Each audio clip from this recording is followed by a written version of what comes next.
တော်လေးစိတ်ပြတ်ပြီးတော့အားနေချိန်တိုင်းခလုံးတီမမိတာမိသလိုပဲလောကကြီးရဲ့စံချေမှုအကြောင်းတွေပြောပြခြင်းနဲ့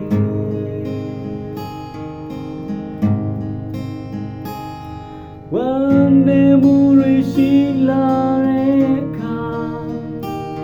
အမေရဲ့ရှိမကလေးလေးတယောက်လုံးဟင်းကိုကြွေးကပြောပြခြင်းနဲ့တားရဲ့အခက်ခဲ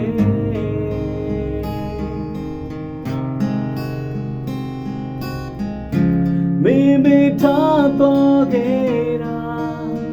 ကြပေမဲ့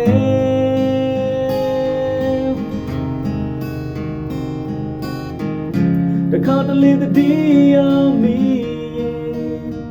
ငိုခြင်းနဲ့အရင်လိုအိမ်အိုလေးတဲ့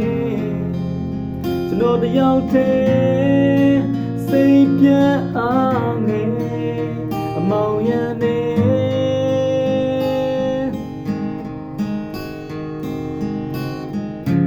မိမိနာနာရှိ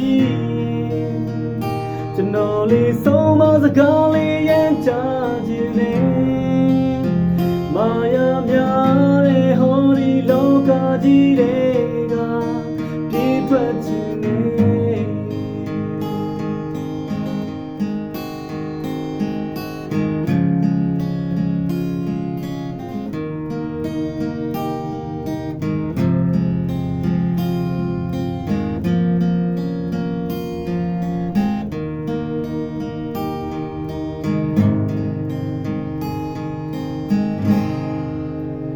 ကျွန်တော်ဟာရှိနေတော့မှတော့တန်ဖို့မထားပဲ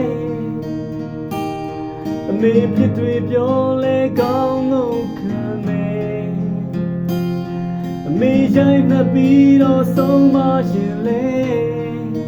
ပြုံးလို့နေမယ်